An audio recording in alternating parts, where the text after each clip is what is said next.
과거에도 과연 이랬을까? 우리가 이렇게 어떻게 보면 이게 참 쉽지 않습니다. 사실 전통 시대에서 가장 그 중요한 가치 중에 하나가 이 효죠. 그래서 우리가 보면 조선 시대 이제 크게 이 사례 중에 관혼, 상, 제례 중에 사실 상례와 제례가 가장 큰 비중을 차지해요. 거기에다가 그 당시에 우리 보면 그 왕실의 장례 의식을 기록해 놓은 이런 자료들이 나옵니다. 이 국장도가묵이라 그래서 이런 자료들을 보면 이 당시의 왕실 그 장례 행사 지금 화면에 나오죠. 저기 보면 이 정조의 그 장례 행차 모습인데 당시 이게 여기 지금은 잠깐 보여드리고 있지만 총 40면에 그려져 있고요. 1,400명 이상의 인원이 동원되는 정말 대규모 행사였고 사실 이 조선시대 이런 그 장례 의식을 기록한 의궤가 가장 큰 비중을 차지해요. 그만큼 유교 문화에서 효, 장례 이런 것들을 매우 중시했음을 그 보여주는 이런 사례라고 볼 수 있죠.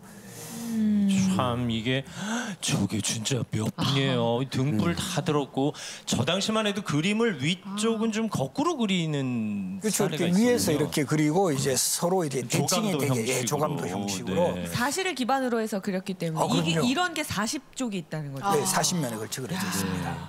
사실 우리가 그 왕조실록만 봐도 이런 죽음을 예비하지 못했기 때문에 겪은 비극들이 또 있잖아요. 그래서 우리 이렇게 보면 우리 세종의 아들 문종 아시죠? 문종이 보통 우리 뭐 국사 공부하실 때 뭐 되게 뭐 병약해가지고 일찍 돌아가셨다 이렇게 이제 많이 생각을 하시는데 사실 결정적인 원인은 우리 이 세종이 돌아가셨을 때 너무 이제 정말 장래에 뭐 요즘 표현을 하면 너무 올인을 하신 거예요.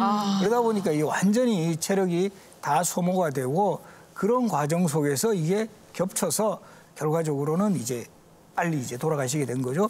그래서 우리 뭐 실록 자료 같은 거를 보더라도 이제 그 세종의 그 상을 당했을 때 그리고 이 문종은 또 안타까운 게 어머니 왕비상을 또 먼저 당하셔가지고 삼면상 하고 난 다음에 또 잠시 뒤에 또 아버지 상을 당하니까 뭐 쉽게 생각하시면 6년상을 한 셈이 되죠. 거기에다가 너무 효자이다 보니까 정말 여기에 최선을 다한 거예요. 그래서 실제 실록 기록에도 보면 연이은 국상으로 몸이 바싹 여이시고 이것이 화근이 되어 승하하셨다.